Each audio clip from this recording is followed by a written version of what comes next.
গম্ভীর মেজাজ উমাইয়াকে ডেকে বললেন, উমাইয়া কলেমা পড়েছি বলে আমার খানা বন্ধ হয়ে যাবে, আমার পিপাসার পানি বন্ধ হয়ে যাবে। কলেমা পড়েছি বলে আমাকে জেলখানায় কারারুদ্ধ করা হবে। খাওয়া বন্ধ কেন, পানি বন্ধ কেন, আমার জন্য জেলখানায় কারারুদ্ধ কেন? আমি বেলাল আবারও দ্বিতীয়বার আপনার দরবারে ঘোষণা দিলাম, যদি তামাম পৃথিবী বেলালের কাছ থেকে হারিয়ে যায়, আমি বেলাল গোটা পৃথিবী হারাতে পারি, আমার নবীর মহব্বতের প্রেম হারাতে পারি না। আর একটু জোরে বলতে পারবেন না? আরো জোরে বলেন। বেলালের ঈমান এনেছে বলে তাকে কৈফিয়ত করতে হয়েছে। আমরাও ঈমান এনেছি, কারোর কোনোদিন কোনো কৈফিয়ত দিতে হয়েছে? সস্তা ঈমান এনেছি বলে নিজের মতো ব্যবহার করলাম, যা মনে করলাম তাই। হযরত বেলাল এই কথা বাবা যখন ঘোষণা দিয়েছে, উমাইয়া এতটা রাগান্বিত হলো, রেগে গেল।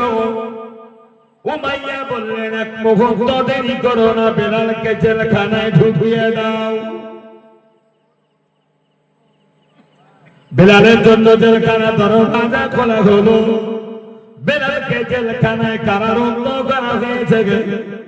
উমাইয়া কর্মচারীদেরকে বললেন, এক সপ্তাহ কারাগার বেলালের খাওয়া বন্ধ করে দাও। দেখিও কলেমা চালে কিনা। অন্ধকার ঘরে আবদ্ধ করে এক সপ্তাহ যদি খানা না পায়, কষ্ট কতটা হবে বলেন? খোদার কষ্ট। একসাথে না খেলে আমাদের কষ্ট হয় না? কত বলে? একসাথে না খেলে আমাদের কত কষ্ট হয়। আর এক সপ্তাহ মানে ওই 30 সাজ খাওয়া বন্ধ, মানে তার কি অবস্থা? খাওয়া তো বন্ধ, পানিও বন্ধ।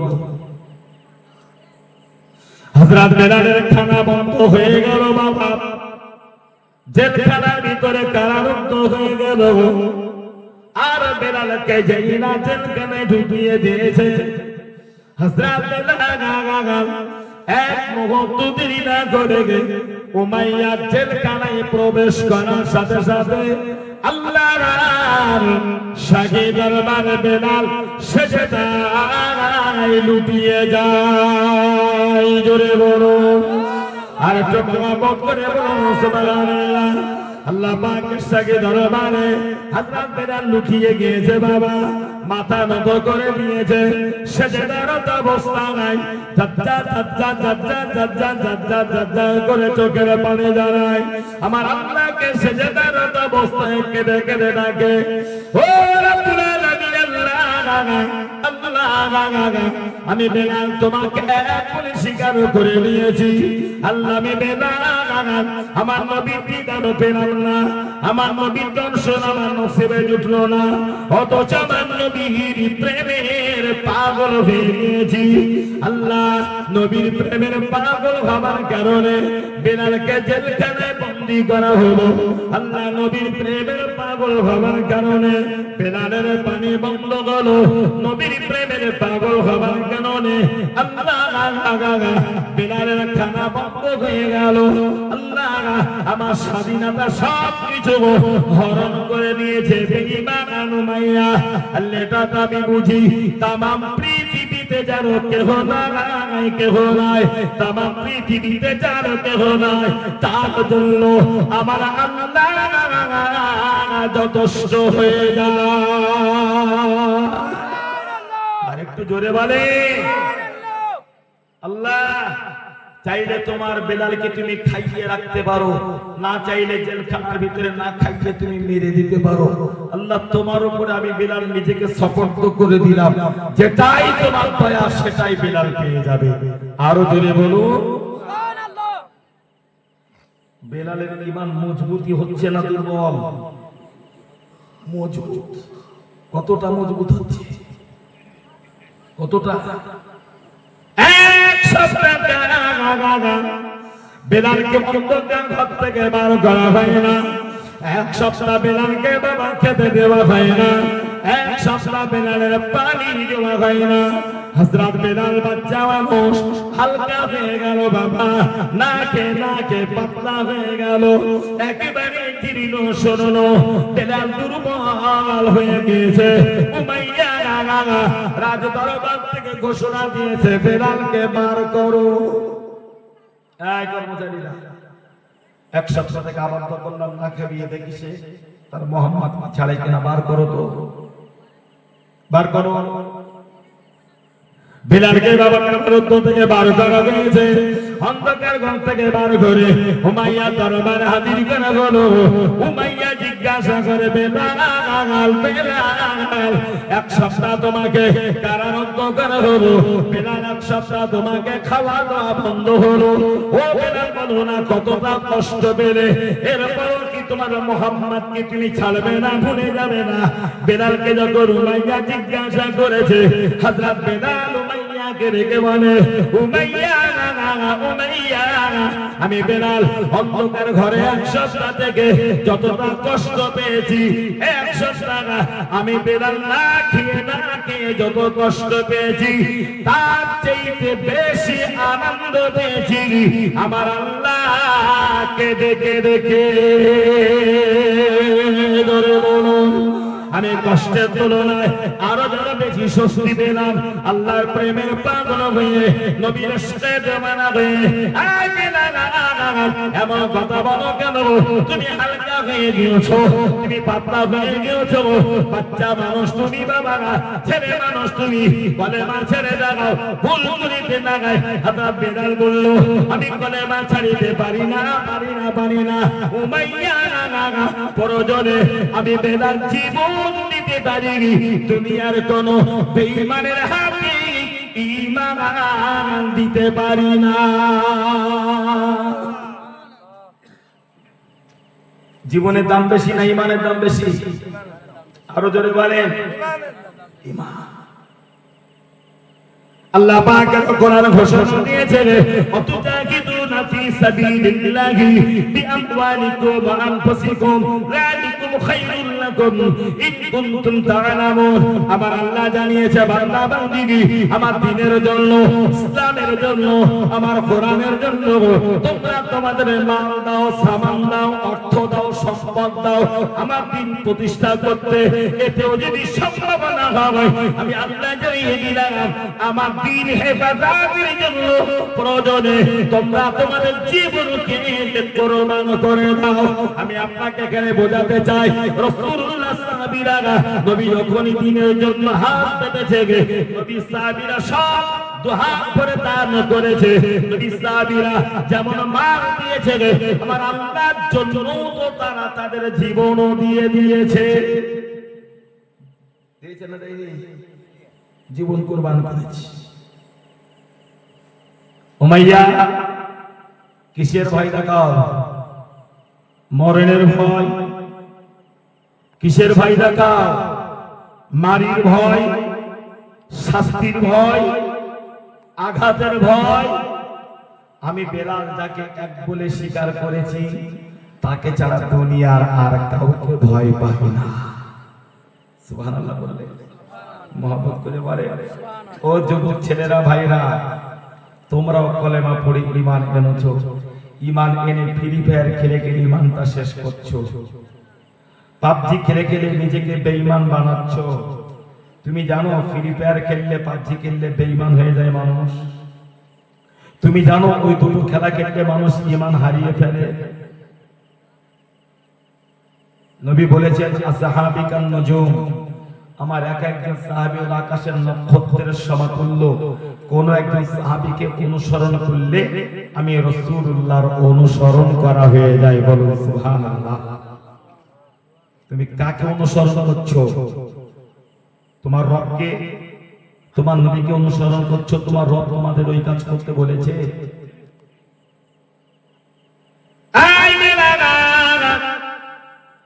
এক সপ্তাহ তোমার খানা বন্ধ হলো, কারারুদ্ধ করা হলো, তুমি যদি এখনো কলেমা না ধরো এরপরও তোমার জন্য কঠিন শাস্তি অপেক্ষা করছে। বেলাল বলে প্রতিটা শাস্তি আমি বেলাল মাথা নত করে মেনে নিতে পারি। আমি দুনিয়ার মানুষের বেঈমানের কদমে আমি আমার নিজের মাথা নত করে দিতে পারি না। এই কথা বলাতে বাবা উমাইয়ার হাতে ছিল লম্বা বড় চাবুক। উমাইয়ার হাতে চাবুক ছিল। হযরত বেলালের দিকের উপরে একের পর এক চাবুকের আঘাত করিতে লাগলেন। বেলালের জমিনে পুরি লুটবে দেখায় ছটপট ছটপট ছটপট ছটপট করে কাটা কবুতরের মতো উমাইয়া চাবুকের আঘাত করে।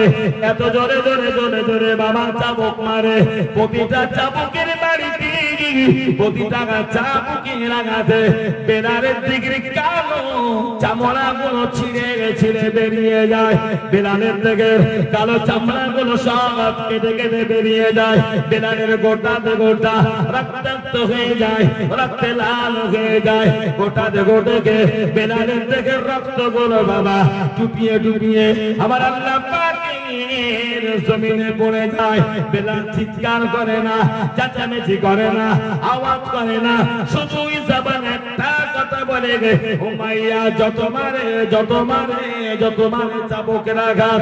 আর বেলাল শুধু জবানে বলে গে আহাদ আহাদ আহাদ আহাদ আহাদ আল্লাহ আল্লাহ আল্লাহ আল্লাহ আমার আল্লাহ। জোরে বলুন, আর জোরে বলুন সুবহানাল্লাহ। আমরা মুসলমান, আপনাদের দেশে হয় কিনা জানি না, তবে আমাদের দেশে হয়।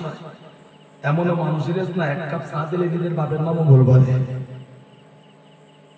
এক কাপ চা খেতে দিলে নিজের বাপের নামটা ভুল বলে। আমার গ্রামে আছে, আমার গ্রামে আমার দেশে পারিবারিক ঝামেলা হয়েছে, অশান্তি হয়েছে, স্বামী স্ত্রী গ্রামে বিচার বসেছে। বিচার স্বামী বলছে বিচারটা যে কোনো উপায় আমার পক্ষে করে দিতে হবে। এখন যে মোড়লের সঙ্গে বলছে যে আমার পক্ষে বিচার করে দিতে হবে, বলছে দেখ বিচার তোর পক্ষে দিতে পারি, তবে টাকা দিতে হবে। কত টাকা? ৮,০০০ টাকা দিতে হবে। তাই দেব। মোড়ল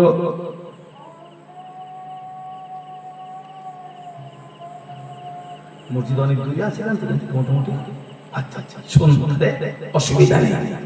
মোড়ল মানুষ তো বিচারে গিয়েছে বিচার করতে। এখন বিচারে দুটো একটা কথা হতে এক চল মেরেছে, উল্টা পথে যে একটা চল মেরেছে এক চলে বিচার ঘুরে গেল, ৮,০০০ টাকা নিয়ে বাড়ি চলে গেল। একটা চল বিক্রি করে ৮,০০০ টাকা। এই তো কাছাকাছি, এই তো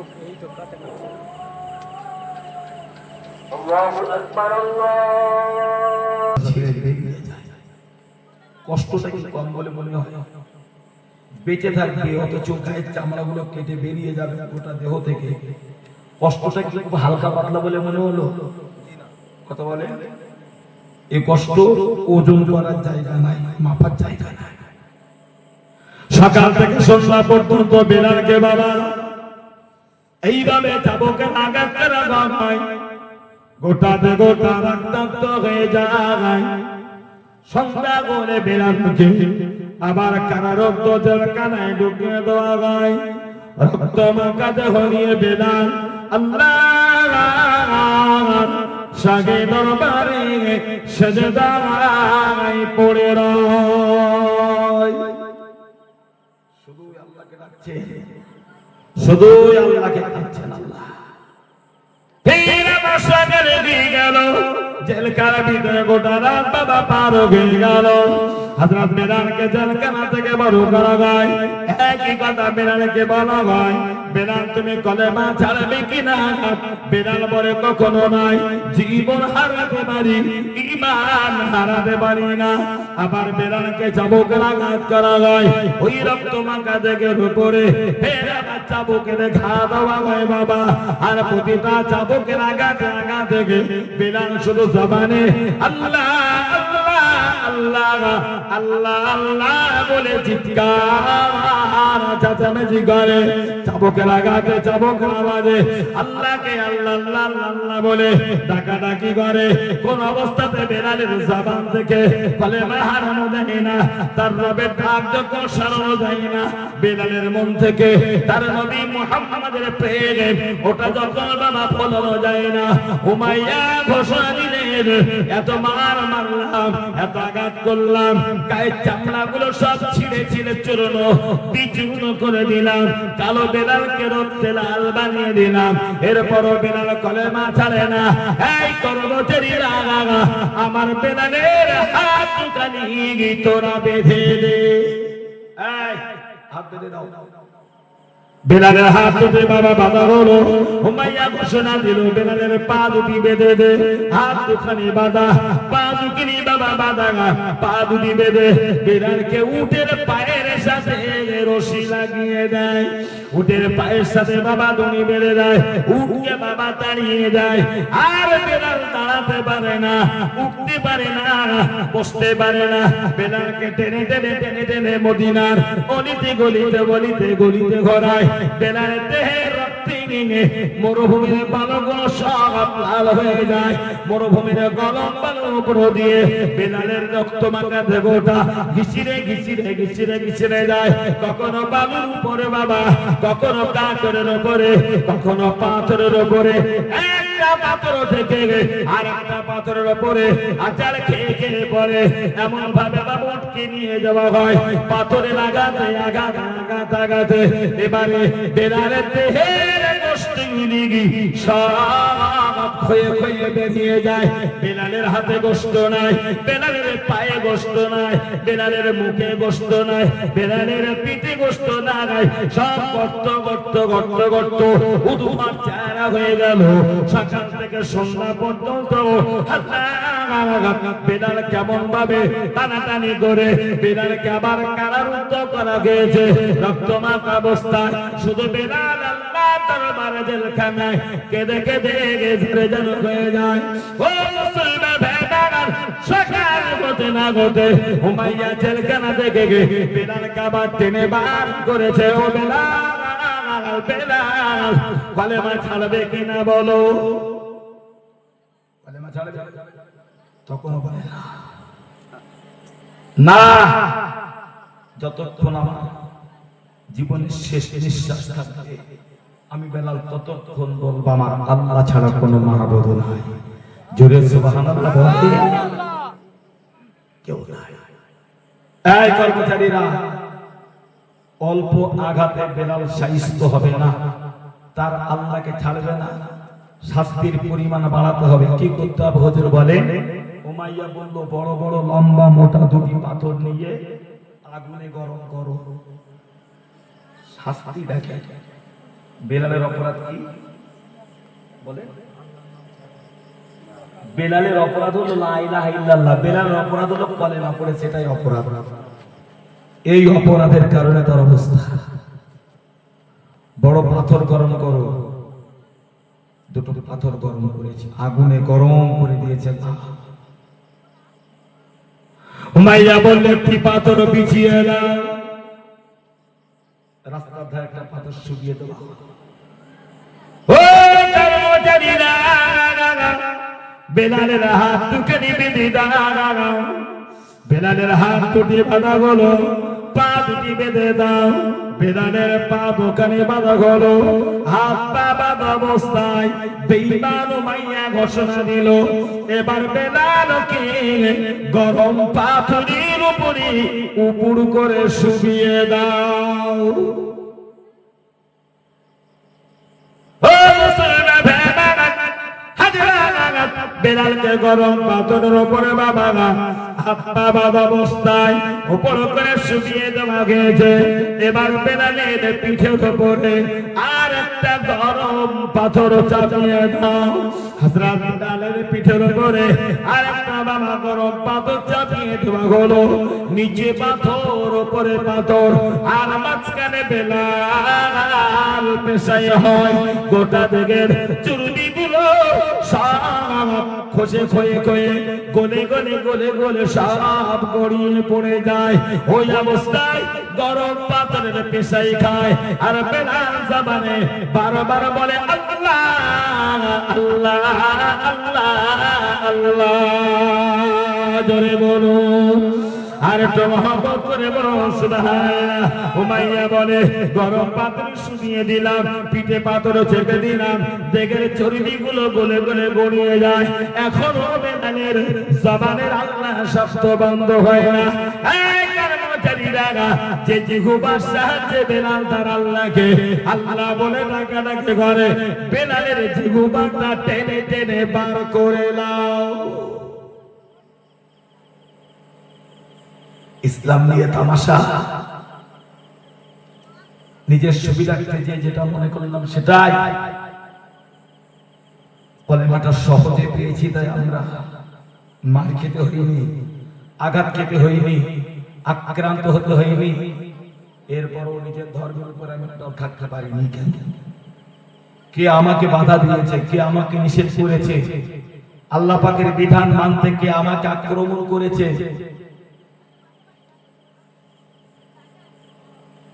ও মুসলমান ভাইরা, বিলালের কি মুবারক টেনে টেনে টেনে টেনে টেনে টেনে লম্বা করা গরু উমাইয়া ঘোষণা দিয়েছে, এবার বেলালের জিহ্বার উপরে পাথর মেরে পেরেক ছেড়ে দাও। পাথরের উপরে পেরেক দিয়ে জিহ্বাটা সেটে দাও। হযরত বেলালের জিহ্বা টেনে লম্বা করে একটি পাথরের উপরে রেখে বাবা উপর দিয়ে জিহ্বার উপরে পাথর সেটে দেয়, পাথরে পেরেক সেটে দেয়, জিহ্বাটা লম্বা হয়ে দাঁড়িয়ে থাকে। বেলাল বলে ওরে বেঈমান, ওরে উমাইয়া, ওরে কাফের রে, তোরা বেলালের জবান বন্ধ করিতে পারবি কিন্তু বেলালের অন্তর বন্ধ করতে পারবি না। জোরে বলো আর একটু মহব্বত করে বলুন সুবহানাল্লাহ। বেলালের জিহ্বা টেনে বাবা পাথরে পেরেক মেরে দিয়েছে। বেলালের অন্তর থেকে ভেসে আসে আল্লাহ আল্লাহ আল্লাহ আল্লাহ, আওয়াজ হয় আল্লাহ আল্লাহ আল্লাহ আল্লাহ বলে, চিৎকার আওয়াজ হয়, চেঁচামেচির আওয়াজ হয়। বেলাল কষ্ট পায়, পাথরের পেশাই হয়, বেলালের চর্বিগুলো গলে গলে পড়ে যায়। আর দূরে উমাইয়ার কর্মচারীরা সব বসে বসে বাবা তামাশা দেখে। ওই পথ দিয়ে হেঁটে হেঁটে চলছিল আমার নবী পাকের প্রিয় সাহাবী, ইসলাম জাহানের প্রথম খলিফা সিদ্দিক আকবর হযরত আবু বকর সিদ্দিক রাদিয়াল্লাহু তাআলা। হযরত আবু বকর চলিতে চলিতে চলিতে চলিতে গুনগুন গুনগুন শব্দে কান্নার আওয়াজের ভিতর দিয়ে আল্লাহ আল্লাহ আল্লাহ আল্লাহ নামের আওয়াজ শুনতে পায়। আবু বকর দাঁড়িয়ে, কি ব্যাপার? কান্নার আওয়াজ, কান্নার ভিতর দিয়ে আমার আল্লাহ পাকের নামের জিকির কোথা থেকে আসে? দাঁড়িয়ে গেলেন। হযরত আবু বকর ছিলেন অত্যন্ত মায়াবী মানুষ, খুব নরম মেজাজের মানুষ ছিল আবু বকর, ঠিক না ভুল? কথা বলে। হযরত আবু বকর ছিলেন অত্যন্ত দয়ার নরম মেজাজের মানুষ, কিন্তু গরম ছিল উমার। না ভুল বললাম?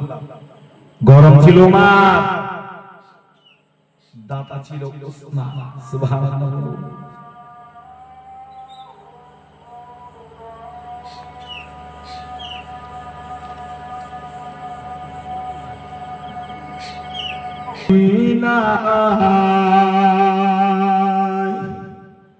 মনে বড় আশা ছিল যাব মদিনা, সালাম আমি করব গিয়ে, সালাম আমি করব গিয়ে নবীজির রওজা।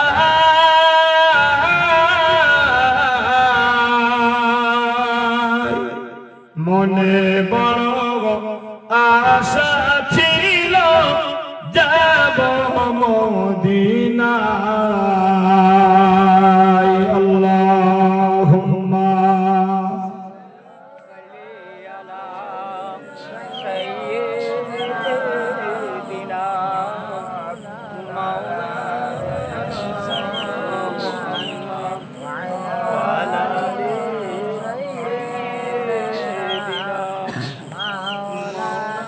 ভাইজান তো কি বলছিলাম, হযরত আবু বকর দাঁড়িয়ে দেখলেন, দাঁড়িয়ে ভাবছেন, কান্নার ভিতর দিয়ে আল্লাহ আল্লাহ শব্দের জিকির আসছে কোত্থেকে।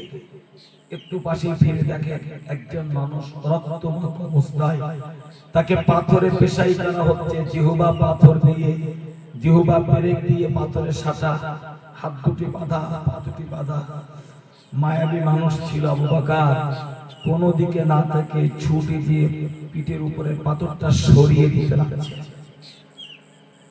যেই না পাথর সরাতে গিয়েছে, উমাইয়ার কর্মচারীরা ছুটে এসেছে। কে তুমি? কে তুমি? তোমার এত বড় সাহস! উমাইয়ার নির্দেশে গোলাম কেমন শাস্তি দেওয়া হয়, তুমি খামাখেজে তার পিঠের উপর থেকে পাথর সরিয়ে দাও। হযরত আবু বকর বলছে, বাবা তোমাদের উমাইয়ার দরবার আমাকে একটু নিয়ে চলো, আমি যদি কথা বলবো, আমাকে নিয়ে চলো। কেন বলে, যদি কথা তার সাথে বলবো। কিছু কর্মচারী নিয়ে উমাইয়া দরবারে চলে গেল। হুজুর, একজন ব্যক্তি এসেছে আপনার সাথে কথা বলতে, পাঠিয়ে দাও। হুকুম পেয়েছে, ভিতরে আসলো। কে বাবা তুমি? হুজুর, আমি আবু বকর। কি খবর? আমি পথ দিয়ে চলছিলাম, চলতে চলতে দেখলাম একজন ব্যক্তিকে, একজন যুবককে পাথরে পেশাই করে তাকে কঠিন শাস্তি দেওয়া হচ্ছে, বড় কষ্ট করছে। দেখে জানে বড় মায়া লাগলো। মানে হ্যাঁ আবু বকর ঠিক দেখেছো, ও আমাকে পূর্ব বলে স্বীকার করে না, তাই আমাকে মেনে না নেওয়ার কারণে কেমন শাস্তি বা সাজা দেওয়া হয়। বলতে হুজুর তার অন্যায়, বলে সে আমার স্বীকার করলো না। বলতে আপনার স্বীকার করলো না মানে সে তো আপনার দুশমন। কত তো তাই না? প্রভু বলে মেনে নিল না মানে আপনার শত্রু। বলে হ্যাঁ, বলে আপনার শত্রুকে যদি আপনার রাজ্যে এইভাবে শাস্তি দেন আর ওই শাস্তি পেতে পেতে যদি মরে যায়, তাহলে তো আপনার পরাজয়। আপনার দুশমনকে আপনার রাজ্যে মরার অধিকার দেবেন কেন? রাজ্যের সম্মানের ক্ষতি হবে, আপনার পরাজয় ঘটবে। এক কাজ করুন, যাকে আপনি কঠিন শাস্তি দিয়ে রেখেছেন ওকে আমার কাছে দিয়ে দেন, আমি নিয়ে চলে যাই, আমি নিয়ে চলে যাই। উমাইয়া বলছে, আবু বকর তুমি বেলালকে নিয়ে যাবে, ও তো বাঁচবে না, ও তো মারা যাবে, ওকে যা করে দিয়েছি, নিয়ে তুমি কি করবে? তা হযরত বেলাল বলছে, ও যদি মরেও যায় অন্তত আপনার রাজ্যের বাইরে ফেলে দিয়ে যাব, রাজ্যের ক্ষতি না হোক। কৌশলটা ভালো না খারাপ? ভালো কৌশল। উমাইয়া বলছে, কথাটাও তো ঠিক। আবু বকর যাও, যাও বেলালকে নিয়ে যাও। হযরত আবু বকর বলছে, আমি নিয়ে যাব, কিন্তু একবার ফিরে যাব না, বিনিময়ে কিছু পয়সা। পয়সা নিলে আপনার দুটো দিক, একটা দিক হলো আপনার শত্রু আপনার রাজ্যের বাইরে চলে গেল, দ্বিতীয়টা হলো যেহেতু আপনি কিনে এনেছেন আপনার কিছু আর্থিক সাশ্রয় হয়। বোঝা গেল না? কিছু পয়সাও বেঁচে গেল, শত্রু দূর হলো। তাও তো কথা বন্ধ বলনি, ঠিক আছে দাও। হযরত আবু বকর কিছু টাকা বার করে উমাইয়ার হাতে বাবা তুলে দিয়েছে। উমাইয়া টাকাগুলো নিয়ে বলে, আবু বকর যাও বাবা, চলে যাও, বেলালকে নিয়ে চলে যাও। ও মুসলমান, আবু বকর উমাইয়া দরবার থেকে বার হয়ে চম্পট দিনের বেলালের কাছে, বেলালের কাছাকাছি এসে পিঠের উপর থেকে গরম পাথরটা ঠেলে ঠেলে ফেলে দিয়েছে। হযরত বেলাল কেঁদে জারে জারে হয়ে যায়, পিঠের উপরে পাথর বাবা ফেলে দিল। আবু বকর দেখতে পায় বেলালের জিহ্বা টেনে পেরেক দিয়ে পাথরের শেষে দেওয়া আছে।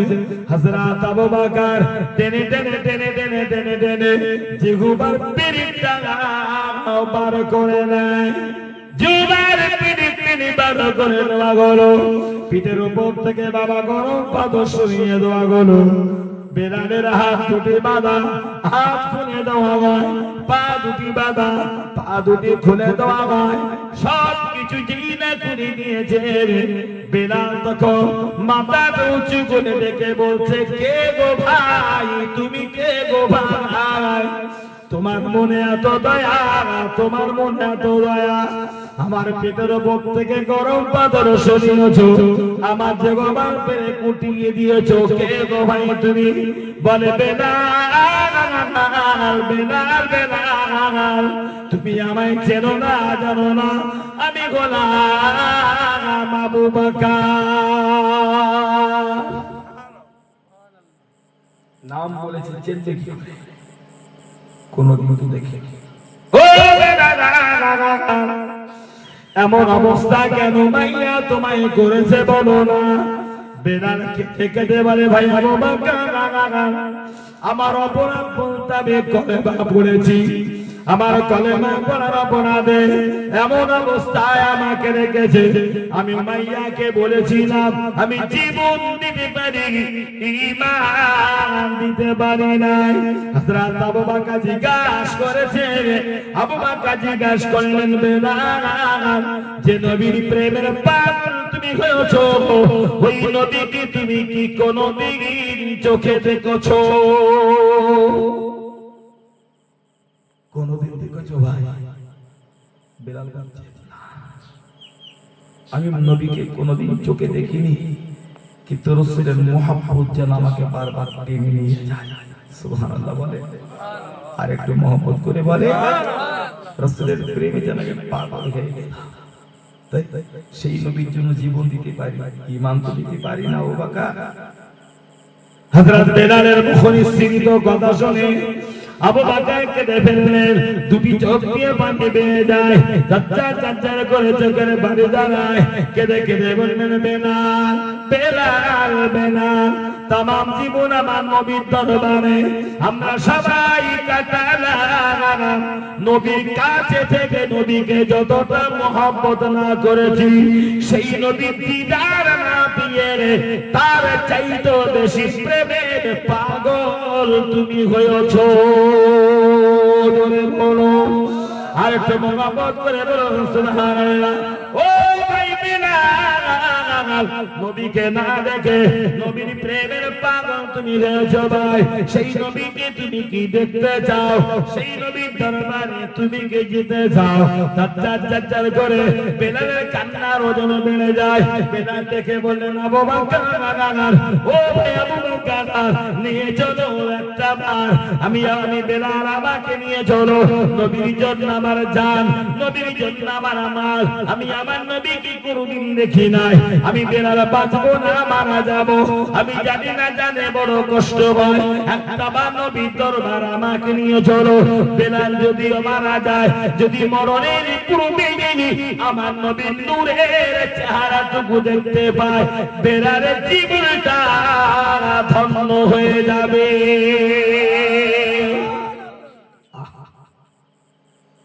যদিও মারা যায়, একটু নিয়ে চলো, সোনার হাবিবের চেহারাটুকু আমি বেলাল একটু দেখবো, কলিজা বলে।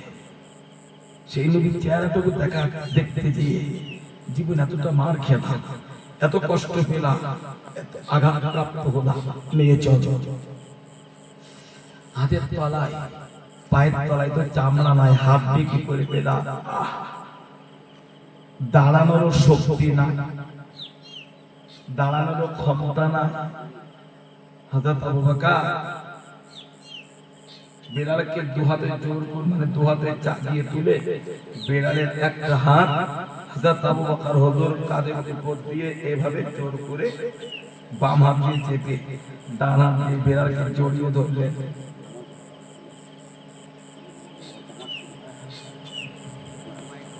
করে আসি সবাই।